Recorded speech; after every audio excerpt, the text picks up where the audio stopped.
Breaking news from the Reserve. Chairman Banker Benny addresses the nation. Last time, tariffs. Today, inflation. And why it's actually kind of planned. First, the basics. Bunnies want lettuce. Farmers grow lettuce, shells for it. Supply meets demand, prices stay stable. But mess with either side, things get weird fast. First problem. Too many bunnies want lettuce.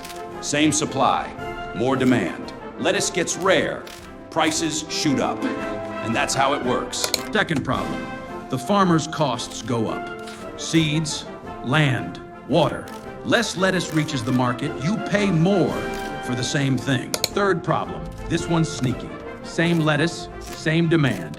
But the government prints more shells. Your shell's worth less. Lettuce costs more. But here's the truth. Inflation isn't always evil. If your wages keep up, you're fine. If they don't, you're getting robbed. And then comes hyperinflation. More shells, higher prices. Repeat. This is getting bananas. Wait, carrots. Eventually, shells become worthless. Bunnies trade lettuce directly. So what do smart bunnies do? Buy stuff that grows over time. Inflation hates that. Stay smart. Stay fluffy.